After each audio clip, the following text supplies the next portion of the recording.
I have been to perhaps 40 West Haven summer festivals over the course of my life, and I will tell you plainly that I have forgotten most of them. The programs blur, the soloists' names dissolve. What I retain across 4 decades of warm July evenings is a general impression of lantern light and lawn chairs, and the particular smell of cut grass that always seemed to arrive just as the first movement ended. I mention this not as complaint but as confession. I am an old man who has spent most of his professional life measuring a performance before it begins. 31 years teaching at the conservatory will do that to you. You arrive already holding a verdict, the way a doctor arrives at a bedside already forming a diagnosis. It is not cruelty. It is simply the cost of knowing too much. What happened this summer? I turned 72 unsettled. Something I had not known was still capable of being unsettled. The West Haven Festival runs for 3 days in the last week of July. On the grounds of the old Harrow estate, a sprawling property in the hills above the valley, with a cedar and canvas pavilion that holds perhaps 200 people, and, at its center, a Steinway concert grand that the festival had acquired years before under the stewardship of my old friend and the festival's founder, Edmund Harrow. Edmund himself had died the previous winter.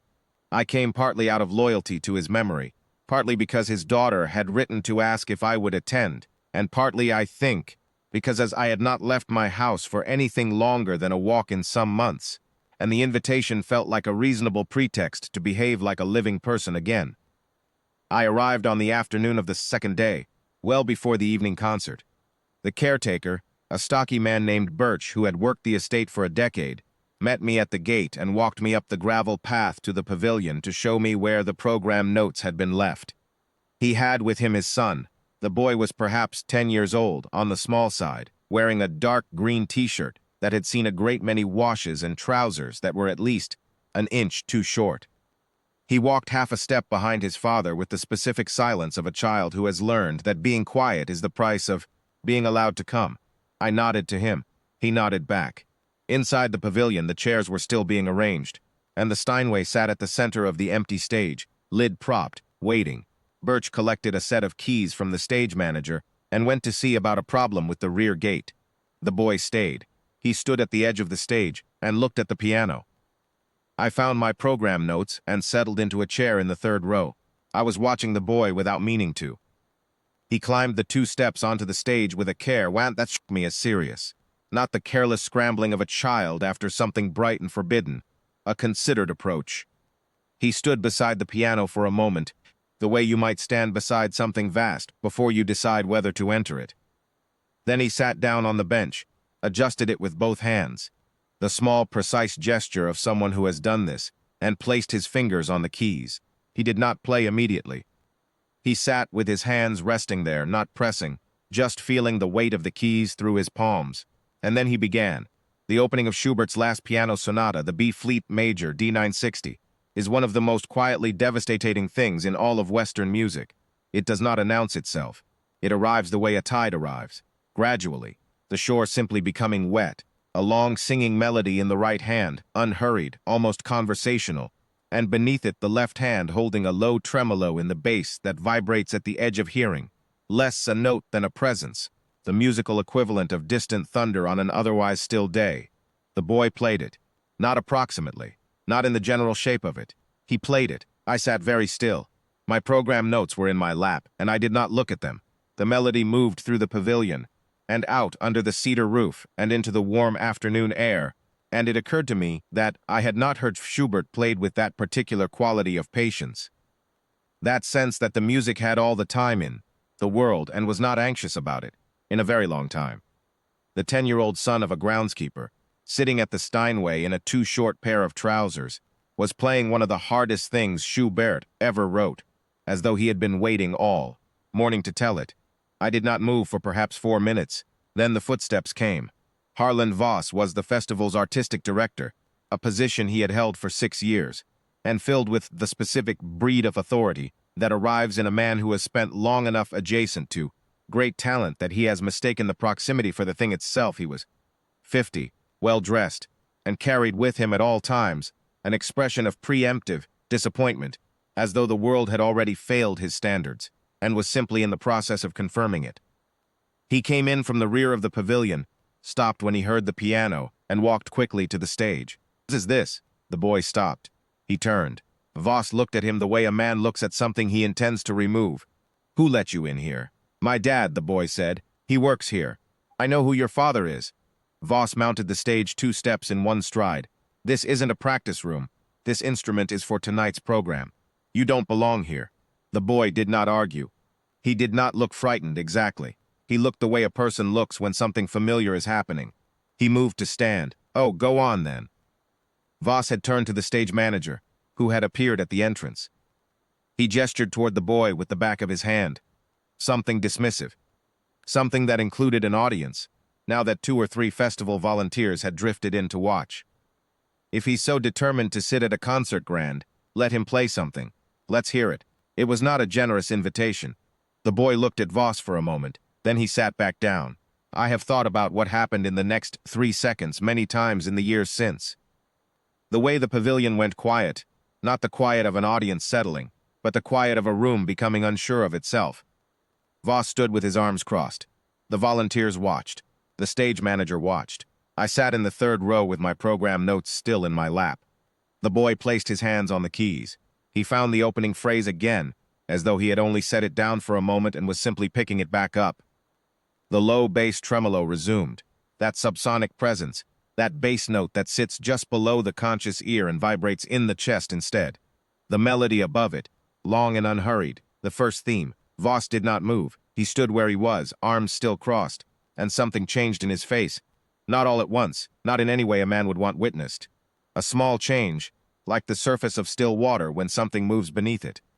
The second theme arrived, lyrical, more open, a breath after the first theme's gravity.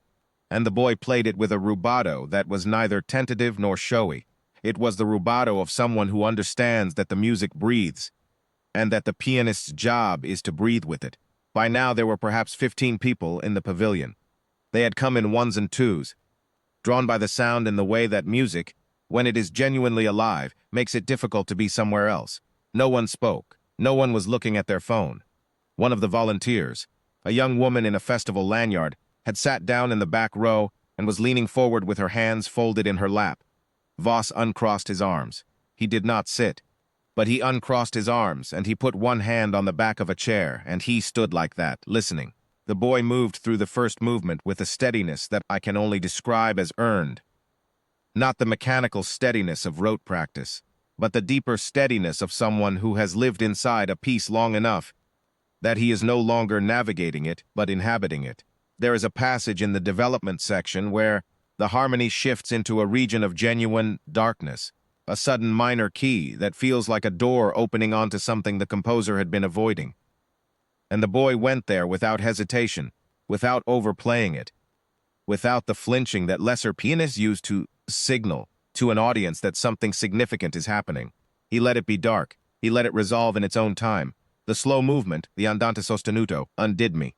It begins with the simplest of ideas, a melody in C-sharp minor, spare and unadorned, that asks nothing except that you remain still and listen.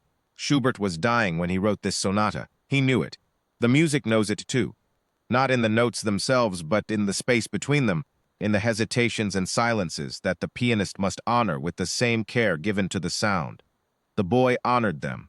When the movement entered its middle section, and the left hand took up a marching figure beneath the right hand's melody, steady and relentless, something in the pavilion shifted in a way I cannot adequately describe to anyone who was not there. I felt, sitting in the 3rd row, that I was being addressed, not as a professor, not as a man with opinions about piano technique, as a person, as a creature for whom time moves in only one direction, who has lost things that cannot be recovered, who has sat beside more hospital beds than he had planned to, and who was attending this festival partly in grief, and partly in something adjacent to it, the condition of having been left behind by someone whose company made the world legible. The boy played, and I sat, and I did not pretend to be fine. When the final movement came livelily, almost playful in its main theme, but with that Schubertian capacity to make joy sound like it is standing next to something that will end.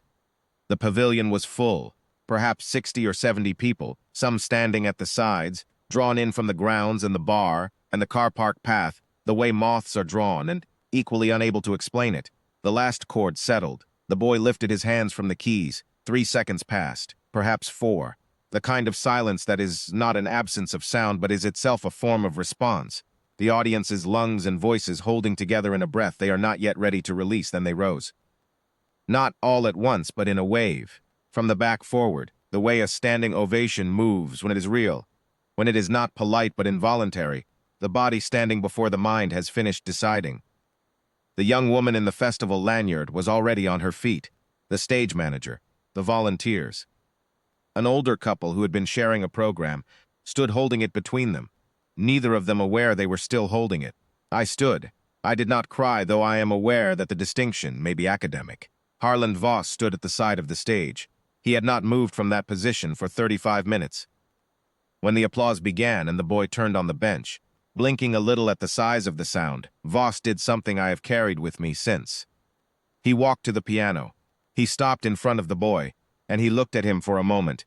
Not the look he had worn when he came in, not preemptive disappointment, but something that appeared to cost him, and he nodded. A single, deliberate nod. The kind of nod that means I was wrong, and I know you know it, and I will not insult you by explaining myself. The boy looked at him, then he nodded back. That was all. Birch came in from the rear of the pavilion and found his son still on the bench. He stood at the edge of the stage with his hands in his jacket pockets, watching the applause with an expression. I have spent considerable time thinking about, not surprise, not pride in the parental sense of claiming credit, something quieter than both, the look of a man who has known a secret for a long time and grown accustomed to knowing it alone. I found him afterward on the path between the pavilion and the rear gate, in the blue dusk, his son walking beside him. How long has he been playing? I asked. Birch thought about it. Since he was 4, he said. He mostly teaches himself, listens to recordings, works it out. I looked at the boy. He was watching a moth navigate the lantern above the gate with the same serious attention he had given the piano. He should be in a conservatory, I said. I know it, Birch said simply. He did not say anything else, and I understood there were reasons he had not named, and that it was not my place to press on them. I left them at the gate and walked back toward the pavilion, where the evening concert was preparing to begin. The program I had driven 2 hours to attend, the professional soloists with their polished credentials and well-reviewed recordings. And I found that I could not locate in myself the particular appetite I had arrived with, the appetite for assessment, the comfortable authority of a man who knows what good playing sounds like.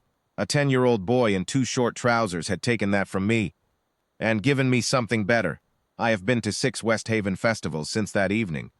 I arrive earlier now, before the grounds fill, and I sit in the 3rd row, and I listen the way I should always have listened. Not with a verdict already forming, with the possibility, held open like a hand, that the next thing I hear might be the thing that changes what I thought I knew. It has not happened again, but I know now that it can.